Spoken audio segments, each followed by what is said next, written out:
욕심을 가지고 있습니까? 사람은 욕심을 가져야 하지요. 그래야 발전이 있습니다. 욕심 없이 그냥 살면 발전이 굉장히 더딜 것입니다. 그러나 욕심의 부작용도 있습니다. 거짓된 욕심은 발전이 아니라 오히려 천길 나락으로 떨어지게 만들지요. 세상에는 알게 모르게 수많은 욕심들로 가득 차 있는데요. 우리는 그 욕심들이 주로 거짓된 욕심들이 사람을 정길로 떨어지게 만드는 거짓된 욕심이 주로 가득합니다.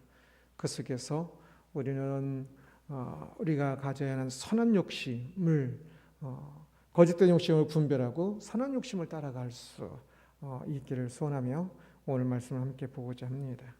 오늘 본문은 세바의 반란 사건인데요.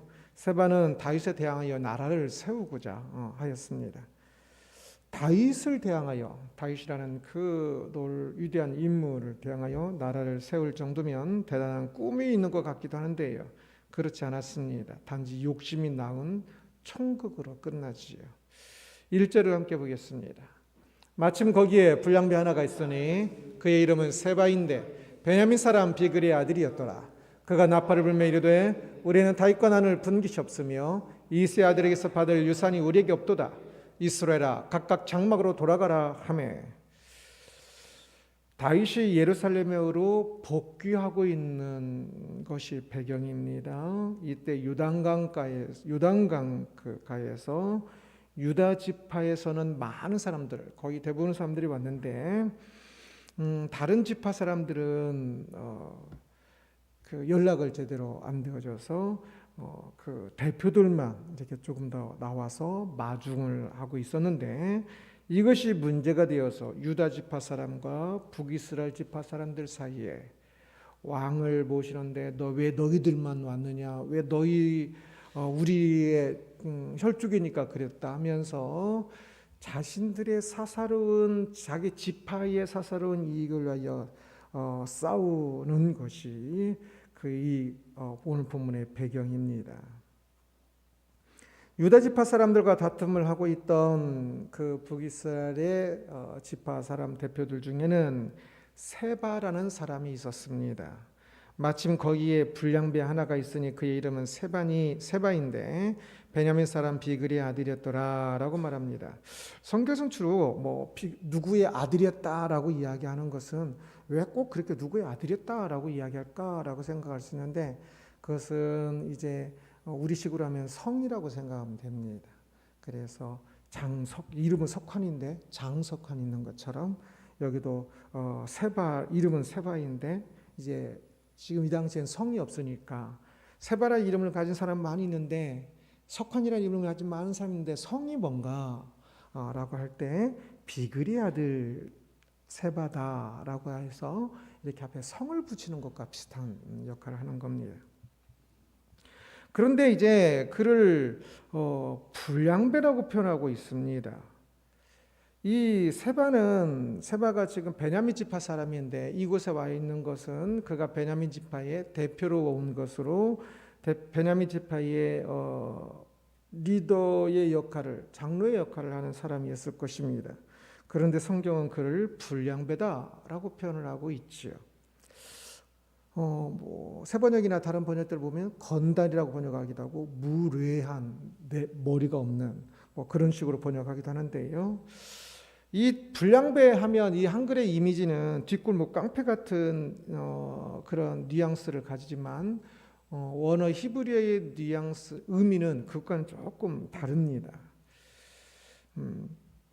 그래서 좀 직역하면 무가치한 또는 악한 이란 등의 그런 의미를 가지고 있는데요. 그래서 누군가를 비방할 때 그 사람, 그 삶을 비방할 때 참 쓸데없는 사람, 그럼 진짜 욕하는 것이지요. 악하고 그 사람이 여태 열심히 살고 있는 것 같지만 실제는 그냥 해봤자 악한 결과나 낳고 쓸데없는 일이나 하고 있는 그런 사람이라는 의미가 됩니다. 그래서 다윗이 예루살렘에서 도피할 때 시므온이 다윗을 대고 욕할 때도 이 단어를 썼습니다. 그래서 이 단어는 어떤 사람의 뭐 직위가 불량배냐, 뭐 왕이냐, 뭐 낮은 사람이냐 그 의미가 아니라 그곳에서 그 직위를 가지고 있었지만 쓸데없는 삶, 악한 삶을 살고 있는 그런 사람을 두고 말할 때 이 단어를 사용합니다. 세바는 나름대로 리더였습니다. 사람들을 이끄는 사람이었습니다. 그러나 그에 대한 성경 저자, 이 사무엘하를 기록하고 있는 성경 저자, 그리고 원 저자는 성령 하나님이시라고 또 이야기를 하지요. 성경의 저자는 그를 불량배다고 간단히 총평을 하고 있는 겁니다. 그래, 그는 왕이 되려고 하기도 하고 본래도 지파 내에서 리더였고 또 북이스라엘 전체 지파의 어떤 왕과 같은 역할을 하려고 하는 그런 리더십을 발휘하기도 했지만 그러나 그 결과는 참으로 촌극에 불과한 것이었지요. 사람들은 욕심을 내어서 큰 일을 해보겠다고 하기도 합니다. 그래서 어느 정도 성과도 있습니다. 그러나 그들의 욕심이 만들어내는 것은 성경에서 말하는 바 어쩌면 또 불량배라는 표현을 듣는 삶에 불과한, 촌극은 아주 짧은 연극이란 뜻이지요. 그 짧은 연극 속에서 뭔가 된 것 같기도 하지만 그러나 그 연극이 끝나고 나면 아무것도 아닌 것처럼 아무 의미 없는 삶으로 마치는 사람들이 아주 많이 있습니다.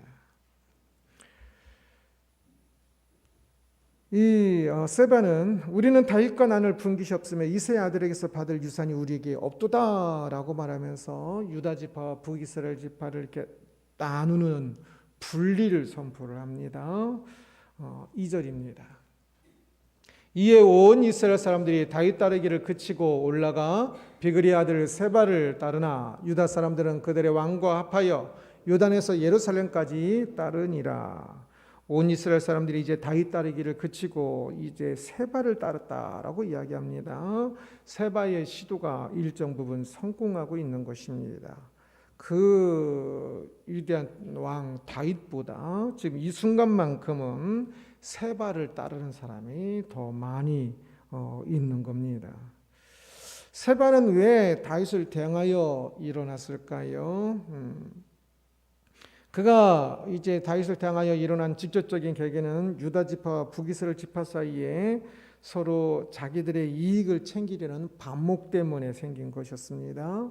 그래서 다윗 왕을 지금 배웅하러 마중을 나왔는데 누가 사람이 더 많이 나왔는가, 그거 가지고 지금 싸우고 있는 것이었는데요. 그 와중에 지금 이제 세바가 이 말을 하고 있는 것입니다. 그는 이 싸움을 잘 이용하여서 결국 자기가 출세하는 길을 선택하는 것이지요. 북이스라엘의 지파, 이때 10지파일 겁니다. 이 북이스라엘 지파의 지지를 받으면 유다의 지파의 지지를 받는 이 다윗보다 훨씬 더 많은 사람이 지지하는 것이고, 그래서 왕이 되는 것도 쉬울 수 있을 것입니다. 세바는 이 순간 참 큰 욕심을 부리고 있는 것이지요. 여기서 중요한 것은 세바의 목적입니다. 그가 다윗을 대항하여 일어난 그 배경에 하나님을 향한 경외가 전혀 없습니다. 그는 하나님을 믿는 백성이었는데 그가 하는 행동에는 하나님을 염두에 두고 하는 행동이라는 그러한 것을 내포하고 있는 것이 전혀 없습니다. 단지 자신의 숨겨진 욕심만 있는 것 같습니다. 이 시대 사람 중에 하나님께서 다윗을 기름 부어 왕으로 세웠다는 사실을, 그것도 사울이 왕으로 있던 그 시대 때에 하나님께서 다윗을 기름 부어 왕으로 세웠다는 사실을 모르는 사람은 아무도 없었습니다. 그러기에 세바는 자기가 왕으로 되고자 했을 때 하나님께서 그러면 나를 왕으로 세우시는 것인가? 라고 반문할 수도 있을 것이겠지만 그러나 그는 그러한 것에 대해서 전혀 생각하지 않았습니다. 전혀 다 하나님께서 다윗을 왕으로 세운 것을 고려하지도 않았습니다. 세바는 오직 자신의 욕심에 따라 왕이 되고자 하는 것입니다. 사람들이 따랐고 좋은 기회였고 그래서 그것을 이룰 수 있을 것 같이 보였습니다. 그러나 그러한 욕심은 무엇인가를 만들어내는 것 같으나 결국은 망하게 되어 있습니다. 거짓된 욕심은 망합니다.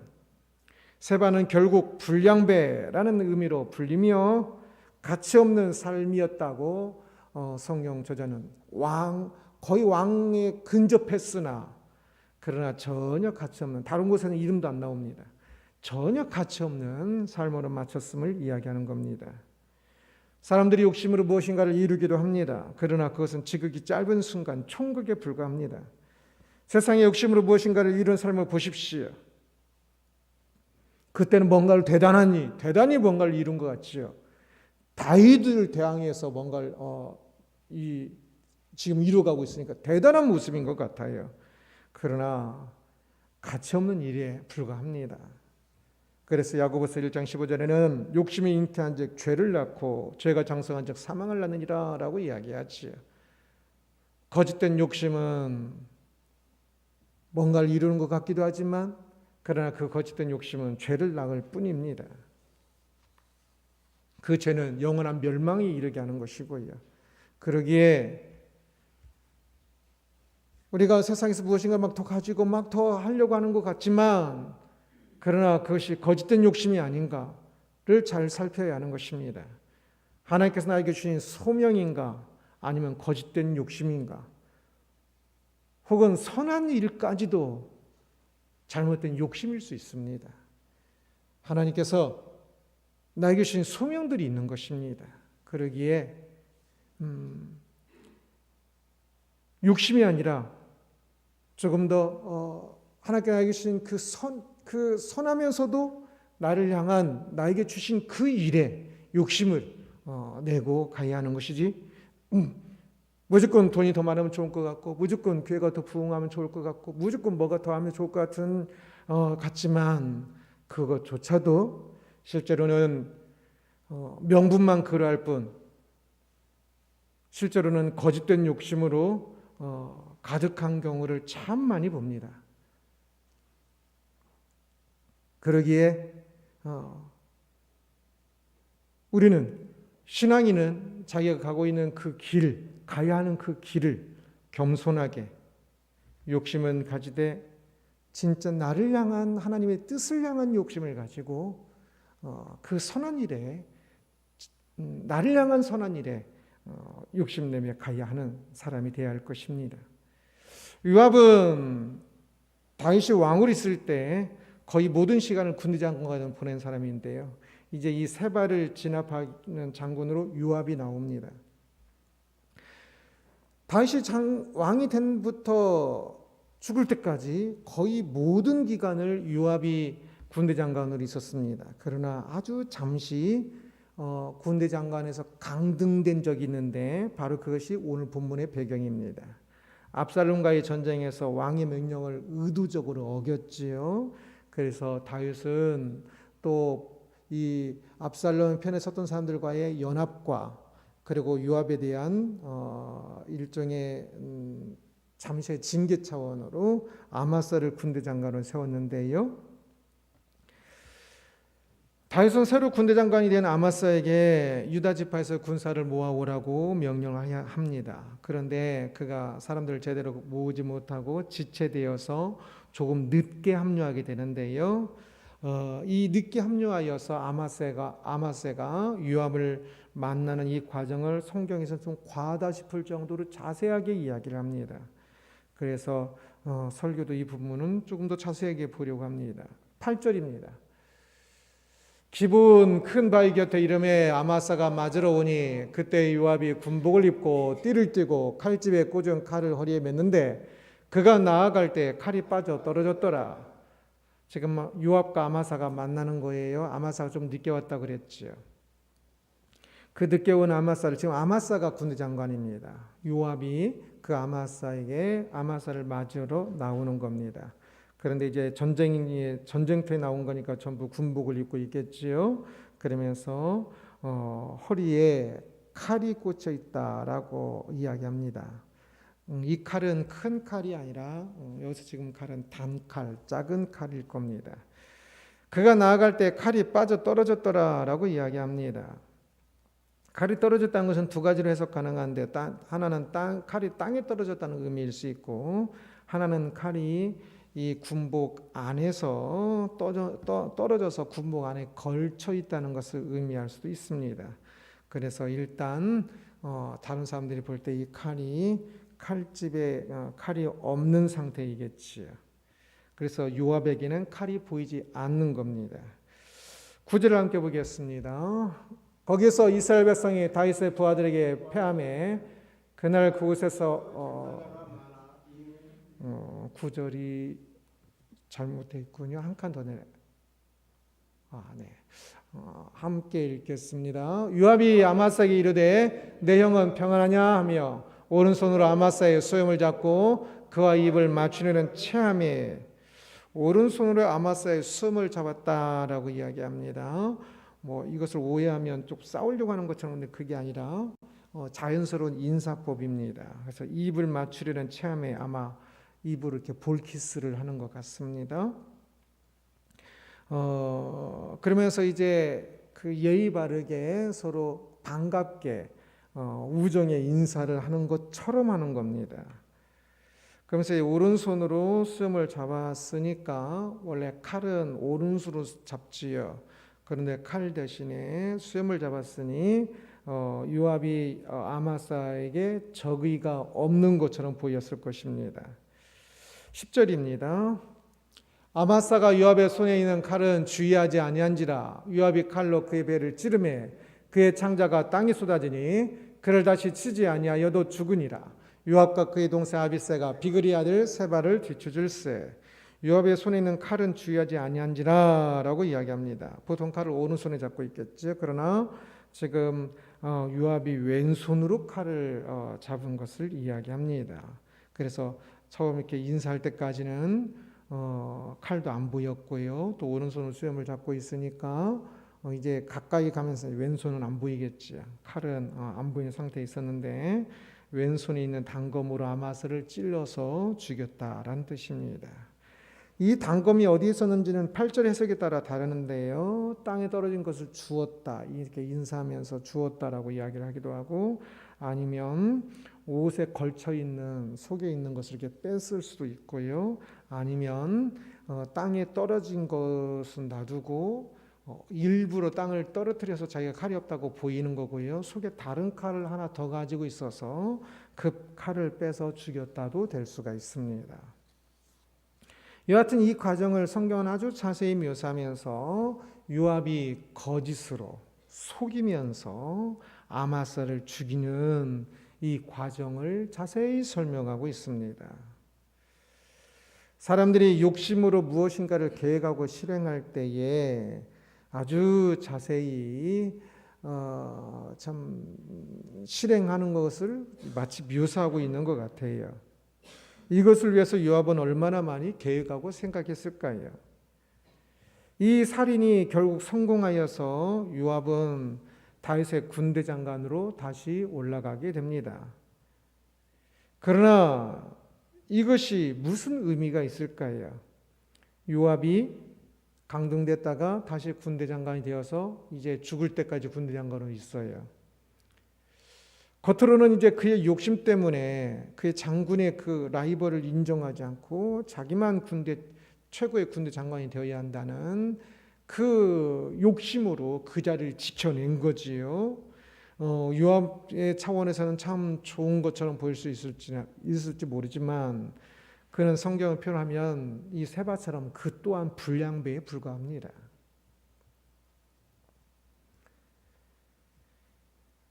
요압은 자신이 군대 장관 자리에 내려앉은 것을 아주 못마땅하게 생각했죠. 그러나 아마사가 한 것이 아니라 다윗이 그렇게 한 거지요. 그런데 다윗에게 항의하지 못하고 맨마는 이 자기 대신 군대 장관에 앉은 아마사를 자기 멋대로 죽여버렸습니다. 아주 악한 행동이지. 그리고 이 악한 행동에 대해서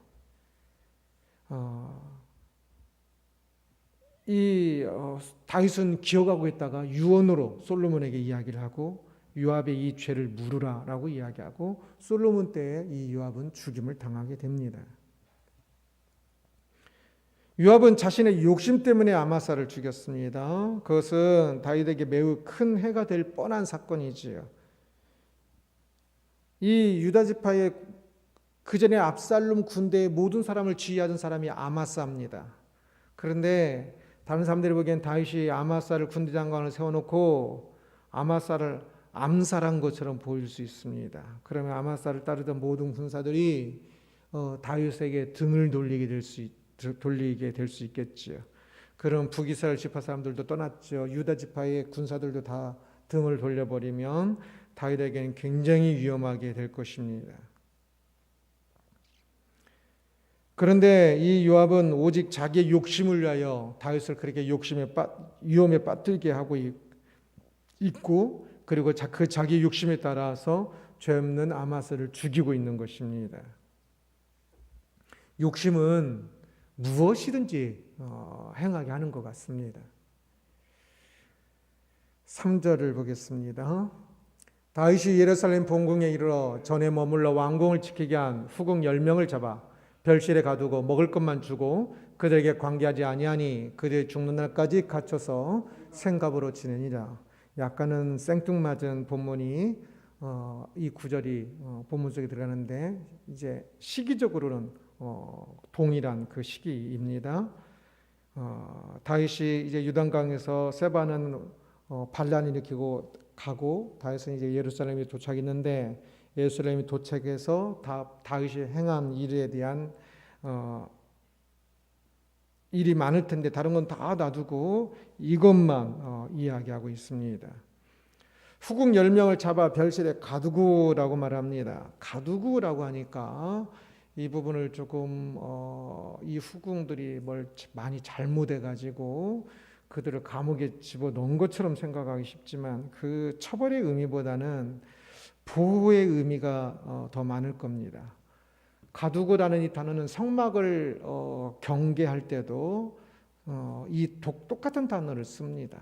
성막을 가둔 게 아니라 성막을 경계하는 것처럼 이 여인들을 보호하고 경계하고, 또한 그들에게 먹을 것을 계속 왕의 아들들, 왕자에게 먹을 것을 주는 것처럼 그들에게도 계속적으로 먹을 것을 주었다는 호의적 표현으로 보는 게 더 맞을 겁니다.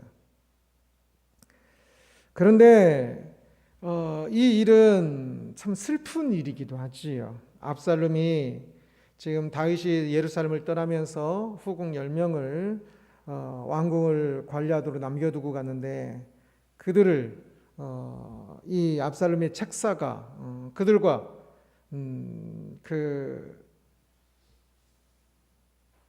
그들을 범하여서 이제 압살롬이 왕이 된 것을 사람들이 알게 해야 한다 해서 왕궁에 사람들이 다 볼 수 있는 곳에 천막을 치고 사람들이 보는 가운데서 보이는 곳에 보이도록 하고, 그 텐트 안에서 이 후궁 10명을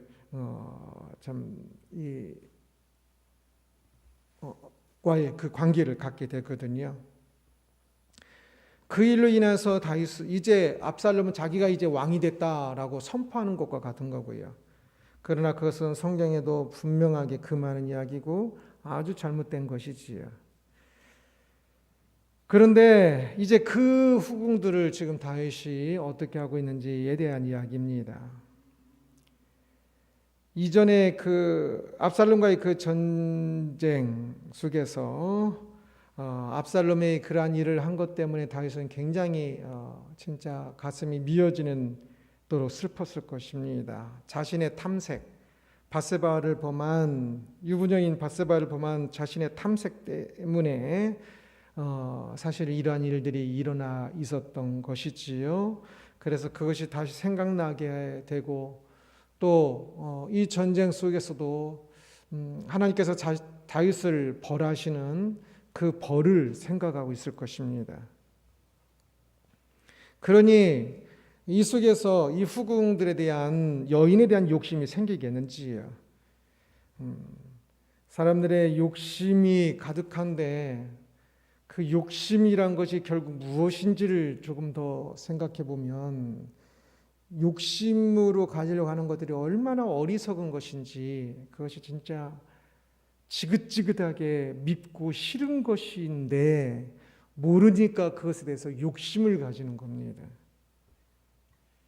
다윗은 지금 이 후궁의 여인들에게 자신이 이전에 바세바에 대한 탐색, 욕심을 가졌던 것을 상기하면서 슬퍼하고, 그래서 이 후궁을 압살롬이 그렇게 했더라도 다시금 자신의 아내로 삼는 것이 아니라 욕심을 내려놓고 또 그래서 다윗도 그리고 후궁들도 그 욕심의 희생양이 되어서 이제 생과부로 살게 하는 것입니다. 이제라도 서로의 욕심들을 경계하는 것이지요. 압살롬의 욕심 때문에 짐승처럼, 그 당시에 다른 나라는 그렇게 했어요. 다른 나라 왕들은 점령한 나라에 그 자신이 이제 그곳의 왕이 되었음을 상징적으로 보여주기 위해서 왕의 부인들을 자신의 아내로 삼고 그렇게 자신의 후궁으로 삼고 그랬습니다. 그러나 그것은 진짜 악한 것이지요. 성경이 철저히 금하고요. 사람들이 보는 앞에서 텐트 속이긴 하지만 사람들이 보는 곳에서 그러한 일들 하는 것은 참으로 짐승과 같은 모습일 것입니다.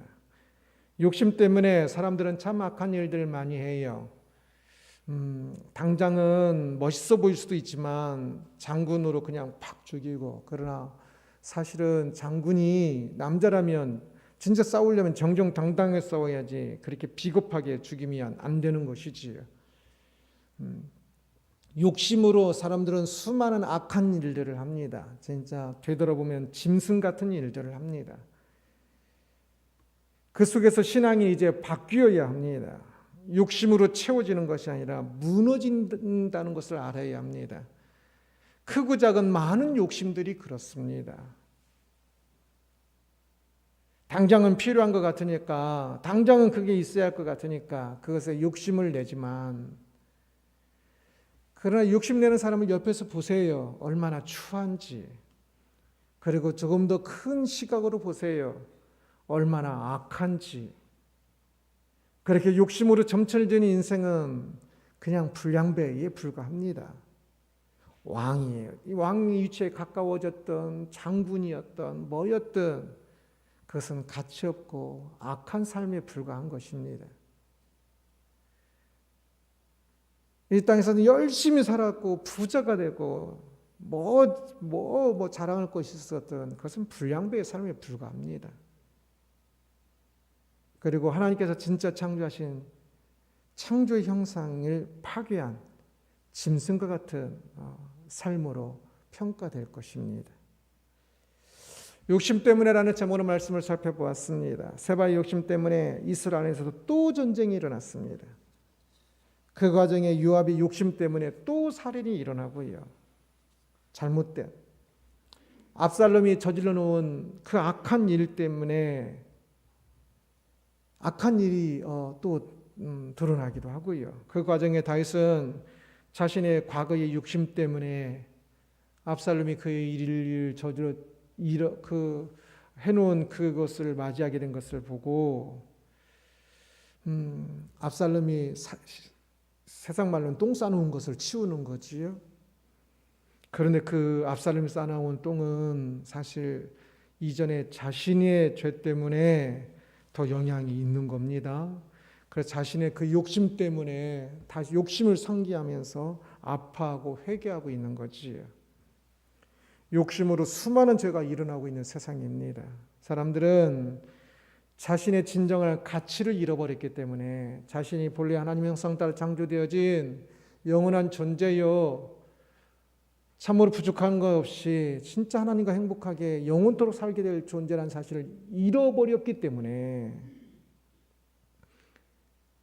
이제는 세상에 아주 작은 진짜 아주 의미 없는 것들에 목숨 걸고 피 터지게 싸우고 있습니다. 세상에 아주 작은 것들에 욕심 부리고 부모 자식 간에도 없고, 압살롬이 다윗 부모 자식 간에도 없는 것처럼, 요압처럼 남자의 그 의리도 그런 기백도 없고 치사하게 사람을 죽이고 있고 욕심 때문에 별의별 일들이 다 벌어지고 있습니다. 우리는 세상의 작은 것을 욕심내지 말고 영원한 나를 욕심내야 합니다. 그냥 신앙을 가지고도 세상의 작은 것에만 욕심을 내요. 기복주의라고 그러지요. 그러지 말고 영원한 것을 욕심내야 합니다. 하나님께서 우리에게 약속하신 것들을, 부활을, 하나님께서 주시는 약속하신 아름다운 나라를 하나님 나라를 소망히 하는 것이지, 이 세상의 것들에 그냥 욕심내가지고 신앙인의 모습도 잃어버리고 그냥 그렇게 추한 모습으로 살면 안 되겠지요. 우리는 싸우고 죽여야 무엇을 얻는 나라가 아니라 내려놓고 사랑함으로 채워지는 영원한 나라를 살아가고 있다는 사실을 기억해야 합니다. 그러기에 육심으로 무너지고 불량배가 돼버리는 그 인생이 아니라 하나님 나라를 세워가는 육심을 가졌던 것을 회개하고 가슴 아파하며 이 세상에 무엇인지 가져보십시오. 그것이 이 땅에서 이 죄를, 하나의 죄를 이기고 죄를 극복해 간 것보다 더 가치 있는지. 죄를 이기고 극복해 간 것은 영원한 나라와 관련된 일이 될 것이고 영원한 더 물질과 영원한 복을 얻게 될 것입니다. 그러나 세상의 그 물질, 그것을 얻기 위해서 하나님 형상, 양심을 버리고 말씀을 버리고 살았던 그 인생은 결국은 철저히 무너질 것입니다. 혹시 철저히 무너진 삶 속에 있습니까? 오히려 욕심을 버릴 좋은 기회입니다. 진짜 세상 욕심 버리고 하나님 나라를 향한 소망을 가지고, 진정한 욕심이라고 할 수 있겠지요. 하나님 나라를 소망하며 진짜 하나님 형상을 회복해가며 죄를 이기고 극복하고 하나님 형상을 회복하며 하나님 나라를 이루어가는 우리들이 되기를 주님의 이름으로